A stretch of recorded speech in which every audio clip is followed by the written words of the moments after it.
L'apprentissage a conquis les Français. Mais ce système qui permet de travailler, d'être payé tout en continuant ses études a aussi ses limites. On en parle avec nos invités.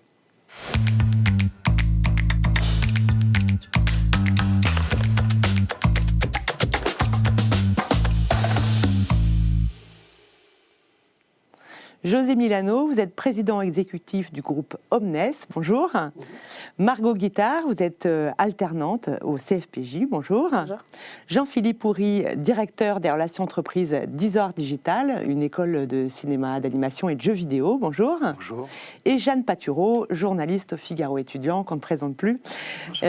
Jeanne, y a-t-il de plus en plus d'alternants ? Alors, il faut d'abord préciser qu'il existe deux formes d'alternance possibles. La première, c'est donc l'apprentissage, qui offre aux jeunes de 16 à 29 ans le statut d'étudiant tout en travaillant dans une entreprise. Et puis, il y a aussi le contrat de professionnalisation, qui lui confère un statut de salarié. Donc, dans les faits, c'est surtout l'apprentissage qui est effectivement concerné par un véritable boom. Dans un rapport qui a été publié par deux députés mi-avril, entre 2016 et 2023, le nombre de contrats signés donc, en apprentissage a explosé. Il est passé de 300 000 à 852 000. Donc c'est assez considérable. Et l'année 2019, elle a été identifiée comme un véritable point de rupture, avec une hausse de 98% entre donc 2019 et 2021. Et on compte aujourd'hui plus de 1 million de jeunes en apprentissage. Comment expliquer ce succès ? Alors c'est surtout le fait de la loi Avenir Professionnel qui encourageait ce type de contrat pour motiver les jeunes et puis pour leur permettre une meilleure insertion professionnelle. Et puis en 2020, en pleine pandémie, le gouvernement a mis en place plusieurs aides pour encourager à nouveau à ce que les jeunes soient intégrés dans les entreprises pour que tous ces dispositifs-là ne soient pas freinés. Donc les entreprises ont vraiment pris goût à ça. Les jeunes aussi, avec donc ces primes qui sont destinées à l'embauche d'un apprenti ou d'un contrat pro. Le problème, c'est qu'aujourd'hui, ces primes, elles menacent d'être arrêtées. Alors, elles pourraient s'arrêter assez rapidement, en fait ? Oui, en fait, le 16 avril dernier, le ministère du Travail a rédigé un décret qui vise à supprimer la prime de 6 000 € destinée aux entreprises qui recrutent des étudiants en contrat de professionnalisation. Cette opération a surtout un objectif économique, c'est vraiment faire des économies, puisqu'en 2022, l'alternance revenait environ à 16 milliards d'euros pour l'État. Et la suppression de cette fameuse prime de 6 000 €, elle permettrait d'économiser 475 millions d'euros. Donc c'est une suppression qui entre en vigueur le 1er mai, et qui a suscité évidemment beaucoup de réactions et beaucoup d'inquiétudes, notamment de la part des grands groupes qui ont des établissements et qui ont vraiment tout misé sur l'alternance. Également une inquiétude de la part des plus pessimistes qui estiment que ça pourrait finalement viser non plus seulement les contrats pro, mais également s'étendre aux contrats d'apprentissage qui sont beaucoup plus nombreux, donc avec un plus gros enjeu. Et c'est vrai que sur les 16 milliards dont je parlais sur le budget de l'État, les contrats d'apprentissage, eux, représentent 4,4 milliards d'euros. José Milano, vous êtes inquiet de la suppression des aides de l'État ? Vous, l'alternance, ça représente en pourcentage par rapport à peu pour près, vos écoles ? On a 18 000 apprentis sur 40 000 étudiants.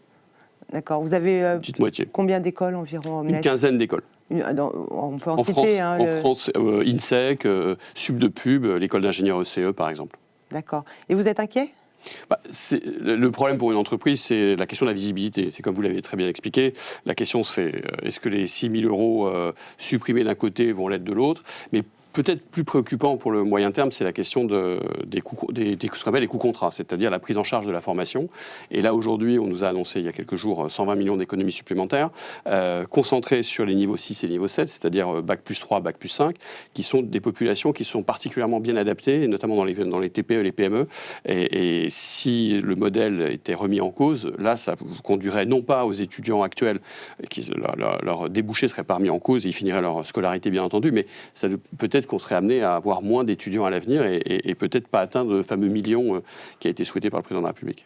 Margot Guittard, ce qui est frappant, c'est de voir que l'alternance, ces dernières années, vraiment a grignoté finalement tous les secteurs, tous les milieux d'activité, y compris le journalisme.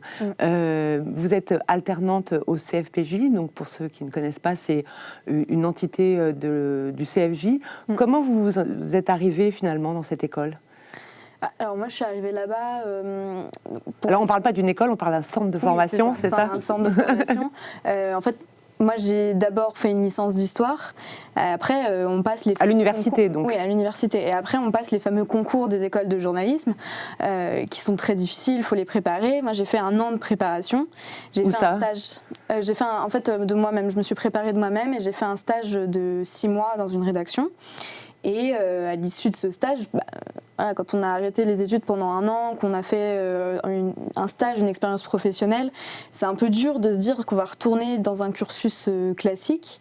Et puis le journalisme, comme beaucoup de secteurs, c'est un peu bouché à la sortie. Donc quand on peut sortir d'école avec 2 ans d'expérience, je pense que c'est quand même pas négligeable, quoi. Donc moi, c'est pour ça que je me suis dirigée vers cette école-là. Tout de suite rentrer dans le milieu, et puis être payé, ne pas payer vos études. Oui, aussi, oui. D'accord. Jean-Philippe Houry, vous représentez donc l'école Isard Digital, hein, donc vous êtes responsable des relations avec les entreprises. Ce qui est aussi étonnant, c'est de voir que l'alternance finalement a pris sa place dans des secteurs où finalement il n'y avait pas forcément de diplôme en fait. Le jeu vidéo, c'est quand même des secteurs très nouveaux, même si on joue aux jeux vidéo depuis longtemps. Il n'y avait pas forcément de BTS ou évidemment de licence, encore moins de licence universitaire dans ce secteur. Comment finalement elle a pris toute sa place parmi les entreprises ? Aujourd'hui, c'est accepté chez Ubisoft, voilà, on vous connaît. Oui, tout à fait, on nous connaît. Alors c'est vrai que l'histoire, elle est intéressante parce que à l'origine, il n'y avait effectivement pas de diplôme. On est surtout sur des formations privées. Et les entreprises ont besoin d'avoir rapidement des gens qui sont techniques, qui s'adaptent à leurs besoins. C'est des métiers dans lesquels justement on a des contraintes qui sont très particulières en fonction de chaque entreprise. Et donc c'est vrai que naturellement, le recours à des alternants fonctionne bien. Parce que ça veut dire qu'on peut, on va dire, capitaliser sur quelqu'un qu'on va former à ses propres techniques, à ses propres, on va dire, des pipelines techniques, c'est-à-dire la manière de produire, en fait, des jeux vidéo notamment, ou des films. Et ça, c'est très pratique parce que quand on va avoir une personne pendant 2 ans, on va la former, encore une fois, à nos particularités de production. Ça rappelle aussi un peu les écoles créées, je crois qu'au 19e siècle, il y avait des écoles qui, comme ça, avaient été créées par des grandes entreprises. Est-ce que on reprochait à ce type d'école de former des gens uniquement pour Michelin, uniquement pour Peugeot, et finalement des gens qui ne pourraient pas s'adapter ? Alors, ça pourrait être effectivement, alors si je transpose dans le milieu du jeu vidéo, c'est pas le cas, parce il y a un tissu en fait dans le jeu vidéo qui est extrêmement varié. On a quelques grands groupes, dont Ubisoft fait partie notamment, mais pas que. Il y a beaucoup de PME en fait dans ce domaine-là, et des PME qui ont recours à l'alternance. Et donc en fait, on a au sein de nos étudiants des gens qui ont des expériences très diverses auprès de grandes entreprises donc, mais aussi de toutes petites structures. Et donc on a une vraie variété en fait qui représente le tissu économique, notamment du jeu vidéo, mais aussi de l'animation. Alors Jeanne, on va parler d'un sujet, parce que forcément, dans tout ce qui marche, il y a toujours une zone d'ombre. Il y a parfois aussi des arnaques. Oui, parce que avec la loi qui encourageait donc le recours à l'alternance en 2018, il y a eu de nombreuses créations d'écoles, et parmi elles, des écoles qui ne sont pas forcément très très fiables. Alors forcément, c'était un enjeu pour les écoles. Ça représente une très belle opportunité financière d'avoir un tel afflux d'étudiants intéressés. Sur le fond, ce n'est pas forcément la création d'écoles qui pose problème, mais c'est vraiment le fait que certaines sont un petit peu plus sombres. Puisque créer une école privée dans l'enseignement supérieur, en soi, ce n'est pas forcément compliqué. C'est initialement un petit peu comme créer une entreprise. On doit faire une déclaration finalement assez simple. Et puis de nombreuses écoles, elles ont vu le jour donc, sans vraiment être repérées par l'État, puisqu'elles n'ont pas forcément demandé de la reconnaissance de l'État, donc elles n'ont pas été nécessairement vérifiées. Est-ce qu'il y a des labels qui sont censés vérifier le sérieux de ces écoles ? Oui, il y a plusieurs labels. Il y a les fameux titres RNCP qui sont souvent connus des familles et qui sont censés certifier que l'école délivre des compétences. Le problème, c'est que ces titres RNCP, ils peuvent être loués entre écoles. Donc ça complique complètement la lisibilité de ces titres et un petit peu leur fiabilité. Alors le ministère de l'Enseignement supérieur, lui, évidemment, il est conscient de tout ça. Et la ministre a annoncé développer un nouveau label d'ici 2024. On ne connaît pas encore tous les contours ni tous les critères.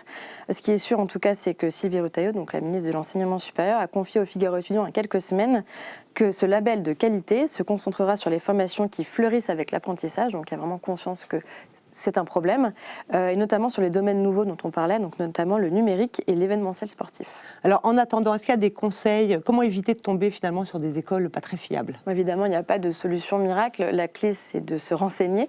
Idéalement, c'est de se rendre sur place, donc vraiment de visiter l'établissement. Avec le confinement, les écoles ont tendance à proposer des journées portes ouvertes virtuelles. Le conseil, c'est vraiment de se rendre sur place, de voir si les locaux ressemblent aux photos sur le site, de voir si l'équipement est à la hauteur de ce qui est décrit. c'est aussi d'échanger avec les enseignants et puis surtout avec les étudiants, les diplômés ou ceux qui sont encore dans l'école, parce que c'est vraiment être les premiers qui vont le plus sincèrement et fidèlement parler un peu de leur expérience et des éventuels problèmes. Et puis aussi, un des conseils, c'est vraiment de regarder l'ancienneté de l'établissement. Ça ne veut pas dire que tous les jeunes établissements ne sont pas fiables, mais ça veut dire que ceux qui sont là depuis plusieurs décennies, en revanche, le sont.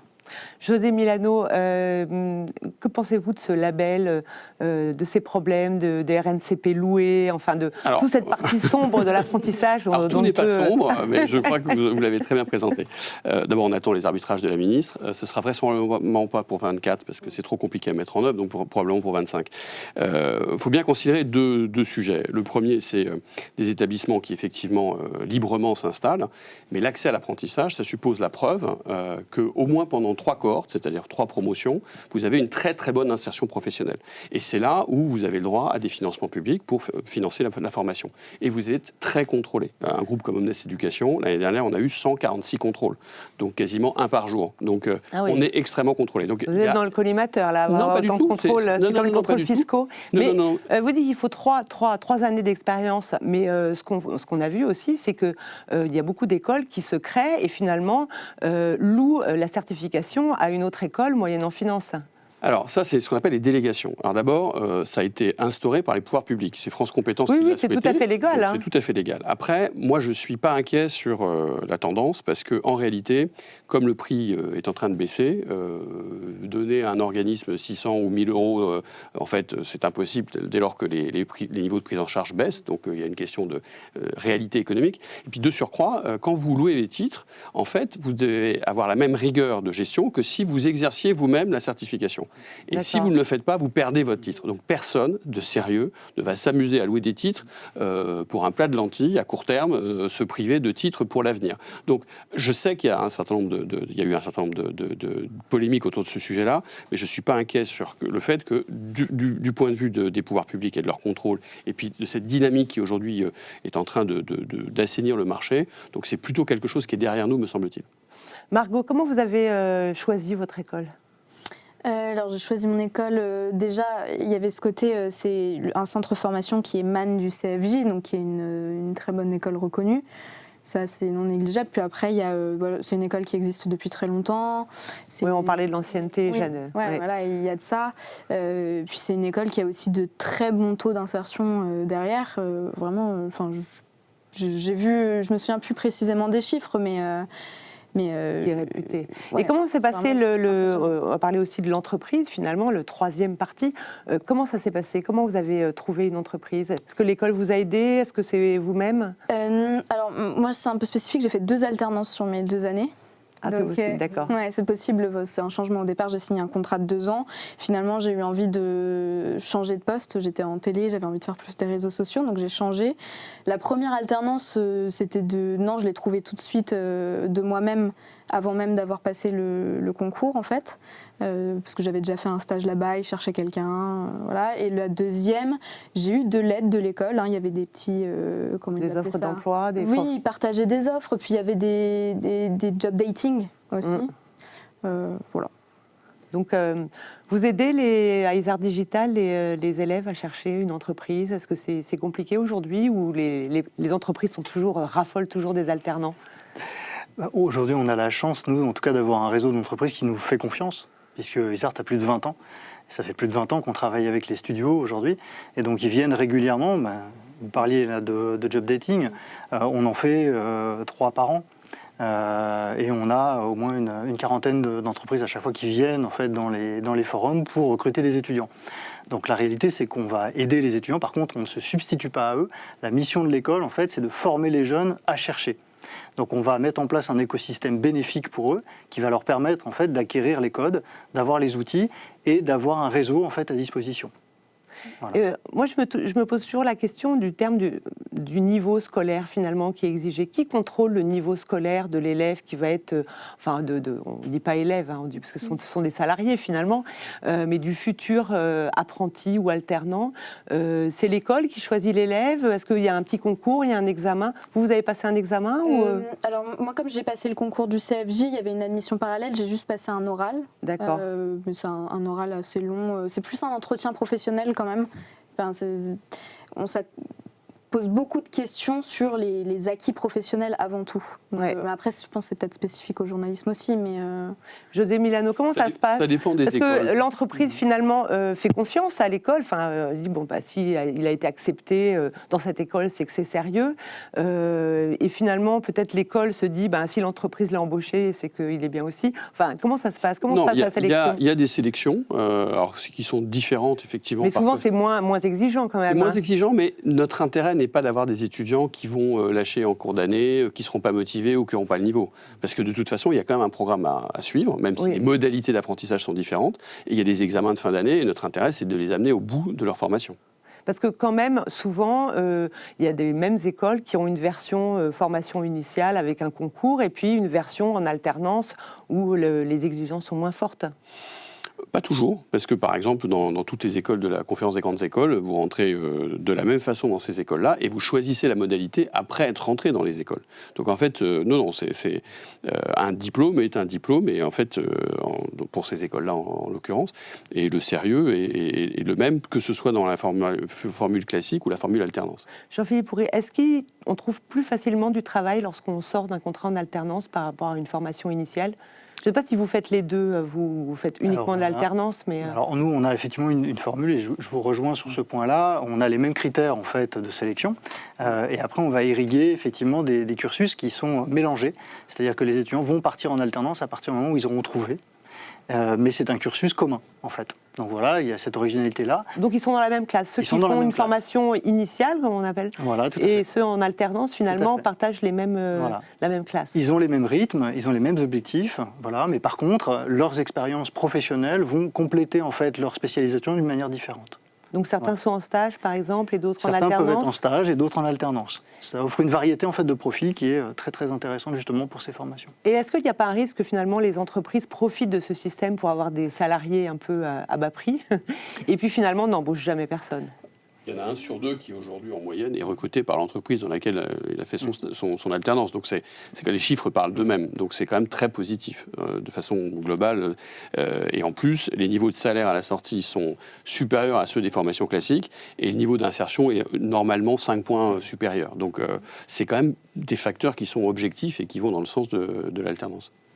Vous le voyez, ça aussi vous, On le voit, et on a des retours de la part des recruteurs notamment, qui vont pouvoir juger ce qu'on appelle notamment les soft skills, c'est-à-dire la capacité de l'étudiant à pouvoir convaincre, notamment à s'insérer, voilà, le savoir-être, comme on dit. Je vais me faire disputer par Daniel de Poly si on parle de soft skills. Les compétences douces, voilà, en français. Mais voilà, le savoir-être, on va dire le savoir-être. Et ces qualités-là, en fait, elles sont effectivement mises en avant grâce à l'expérience professionnelle, notamment. Oui, c'est 2 ans finalement où le jeune a pu s'insérer dans l'équipe, prouver ses compétences. Voilà. Et finalement, lorsqu'il y a une embauche prévue, bien, on va plus penser à lui qu'une autre personne. Exactement, et c'est vraiment de la part des recruteurs en tout cas quelque chose qui est tout à fait sûr, c'est que c'est beaucoup plus simple de recruter quelqu'un qui a les bons savoir-être que de former quelqu'un de manière technique. Donc en fait, ces cursus en alternance permettent de forger justement ces grandes qualités qui sont difficiles à acquérir. Voilà. Margot, vous pensez être embauchée à la fin ? Je ne sais pas, sans discussion, mais oui, c'est quelque chose qui est envisagé en tout cas. Je sais que dans ma classe, il y en a déjà plusieurs qui savent déjà qu'ils sont embauchés, mais ouais, c'est une possibilité quand même assez importante. Vous êtes où là? Vous travaillez où aujourd'hui? Je travaille chez Merci pour l'info, aux réseaux sociaux. Moi, ce que je trouve vraiment bien, c'est que la plupart du temps, on a quand même un vrai poste, quoi. On n'est pas en stage d'observation. Voilà, moi, j'ai mon propre poste, je suis aux réseaux sociaux, c'est moi qui gère les réseaux sociaux, c'est moi j'ai des responsabilités. Et je pense que quand on sort de 2 ans à avoir des responsabilités, on est quand même vachement plus employable que si vous aviez fait juste un cursus initial. Un stage.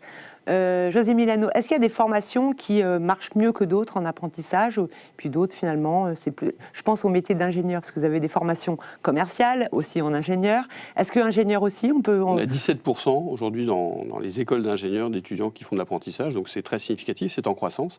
Alors c'est un peu plus difficile pour les ingénieurs, il y a moins la tradition, mais ça progresse, et tous les secteurs d'activité progressent en matière d'apprentissage, donc c'est très positif. Oui, parce que pour ingénieur, les soft skills, comme vous disiez, c'est moins important quand même.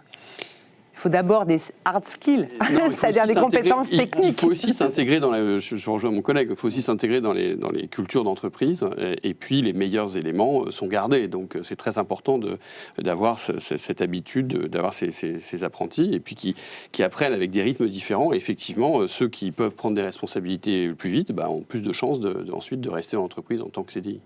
Il y a beaucoup d'entreprises aussi qui mettent en avant l'alternance pour tout ce qui concerne la diversité, comme on dit aujourd'hui, c'est-à-dire le fait de prendre des gens de milieux sociaux plus variés.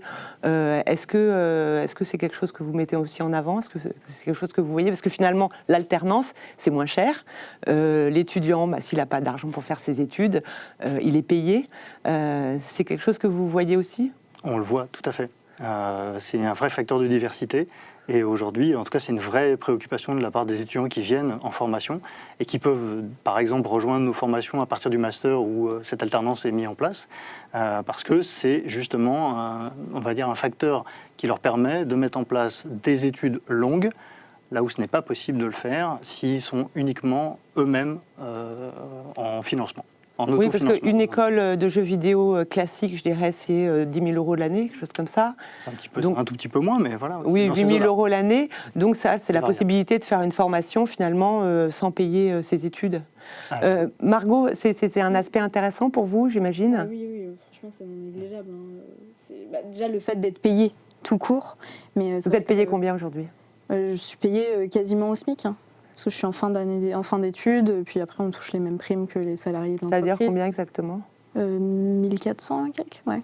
D'accord. Et vous avez des primes en fin d'année? Ouais, on touche les primes comme les autres salariés, de manière proportionnelle. Mais ça, c'est intéressant. Puis le fait de ne pas payer ses études, c'est vrai que justement, ça peut coûter très cher. Et c'est l'opportunité de ne pas prendre de prêt étudiant. C'est génial. C'est la raison un peu du succès. C'est un ascenseur social évident. Aujourd'hui, vous avez 15% de plus d'enfants d'ouvriers qui sont, alors pas tous issus de la diversité, mais des sociales en tout cas, qui aujourd'hui ont accès à l'enseignement supérieur, parce que c'est pas juste une question de financement, c'est aussi une question de barrières culturelles, de tissu relationnel. Donc vous n'avez pas dans votre environnement des entreprises où faire des stages, ou faire de l'apprentissage. Donc le fait que nos écoles aident ces jeunes, ça leur permet de leur mettre le pied à l'étrier, puis ensuite ils grandissent avec nous, et puis ensuite sans nous dans les entreprises. Alors, si on voulait vraiment aujourd'hui, finalement, on voit que c'est quand même un système quand même qui fonctionne. Nous, au Figaro, on prend aussi des journalistes en alternance, donc bien sûr. Mais pour quand même éviter les arnaques, les entreprises de formation pas toujours très honnêtes, qu'est-ce que vous recommandez finalement pour que ce soit un système un peu plus vertueux? Je crois que les conseils qui ont été donnés par vous tout à l'heure sont tout à fait pertinents. Je pense qu'il faut regarder effectivement la pérennité des entreprises et puis le tissu des anciens, discuter avec des anciens, évidemment avec le corps professoral.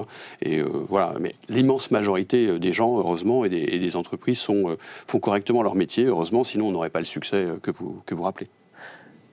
Et vous, quels conseils vous donneriez aux jeunes pour choisir l'entreprise, l'école, pour éviter justement de tomber parfois dans y compris des arnaques du côté entreprise, parce qu'il y a aussi des entreprises qui peuvent être un peu malhonnêtes, et on a vu des exemples dans la presse d'entreprises qui utilisaient les alternants finalement comme pas toujours de façon très honnête. Qu'est-ce que vous conseilleriez ? Alors pour moi déjà, il faut que l'étudiant ait ce qu'on appelle un projet professionnel, parce que ça lui permet en fait de savoir où il va. Et ça lui permet de ne pas en fait aller chercher finalement les objectifs de l'entreprise forcément qui l'accueille, mais aussi ne pas perdre de vue ce qu'il veut faire. Et puis derrière, c'est justement être capable de s'insérer d'une manière logique dans cette entreprise, donc faire attention aux missions qu'on va lui donner, voilà, et s'appuyer aussi sur l'école, parce que l'école est là justement pour prévenir les problématiques. Et elle fait partie en fait du système, elle est là justement pour prévenir les risques. Et dans ce sens-là, en tout cas, nous à l'école, on est là pour ça. On a un service qui est mis au service justement. Ça vous arrive souvent de voir que par exemple un jeune est pris dans un poste, mais il ne fait pas du tout de jeux de vidéo, il fait complètement autre chose, il fait de la manutention, que sais-je. Alors ça ne va pas jusque-là. Ça ne va pas jusque-là. Voilà. Mais par contre, on est amené effectivement à intervenir pour recadrer des missions, par exemple. Et encore une fois, c'est le rôle de l'école. Donc une école, pour bien choisir une école, c'est une école qui peut mettre à disposition aussi une équipe qui est dédiée à l'alternance, vraiment. c'est-à-dire une équipe de relations entreprises qui va être sur le terrain et qui va travailler avec les entreprises et qui va faire ce qu'on appelle de la médiation aussi. Voilà. D'accord. On peut casser un contrat d'une année sur l'autre ou vous êtes passé... Oui. il y a combien ? 35% de rupture, ce qui est beaucoup. C'est beaucoup quand même. À la fois à l'initiative des étudiants, mais parce qu'ils décident de faire autre chose, comme c'était le cas de notre... Oui, Margot, vous avez fait 1 an dans une entreprise, 1 an dans une autre, mais vous n'avez pas cassé le contrat, c'était fait... Non, j'avais un contrat de 2 ans au départ, on a fait une rupture conventionnelle. Ah oui, d'accord, donc vous faites partie des 37%. Ouais. D'accord, donc une rupture conventionnelle et tout le monde était d'accord par l'idée que... Oui, c'est ça, on a signé la rupture conventionnelle à la fin de la saison, parce que du coup c'était une émission qui fonctionnait en saison. Et après ça s'est bien passé finalement. Oui, ce qui est bien aussi, c'est qu'on a le droit au chômage. En tant qu'étudiant, non, on va pas terminer l'émission sur ce mot honni de chômage. Et après, mais voilà, c'est pas une prison non plus. Voilà, et vous avez retrouvé une entreprise en alternante. Très vite, franchement, très vite. Donc merci beaucoup à tous. Merci José Milano, merci Jean-Philippe Houry, Margot bien sûr, et Jeanne Patureau et Cécile Brelot à la programmation. Et je vous dis à très très bientôt dans une autre émission de Paris d'École. À bientôt.